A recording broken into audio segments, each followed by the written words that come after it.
Welcome to my channel. So இன்னைக்கு பார்த்தீங்கன்னா UGTRB maths unit 1க்கு யூஸ்ஃபுல்லாக இருக்கிற மாதிரி ஒரு ப்ராப்ளம் பார்ப்போம். ப்ராப்ளம் என்ன கொடுத்துருக்காங்கன்னு பார்த்தீங்கன்னா, verify the identity secant square theta minus 1 by secant square theta equal to sine square theta.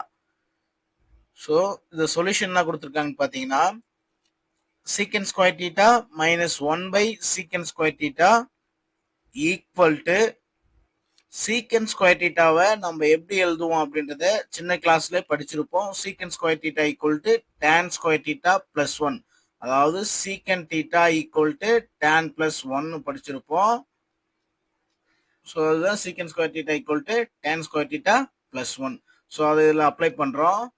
அப்போ இந்த ஒன்னுக்கும் இந்த பிளஸ் 1க்கு இந்த மைனஸ் 1க்கும் கேன்சல் ஆயிடுச்சுன்னா tan square theta by secant square தீட்டான்னு எழுதுறோம்.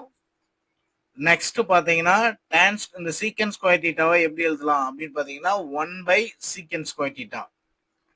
டேன் எடுத்துட்டீங்கன்னா 1 பை சீக்கன் ஸ்கொயர் தீட்டா. இந்த 1 பை சீக்கன் ஸ்கொயர் தீட்டாவை காஸ் ஸ்கொயர் தீட்டான்னு எழுதுவோம்.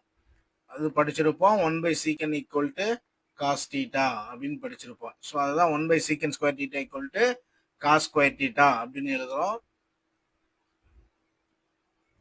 இங்க எழுதியிருக்கோம்.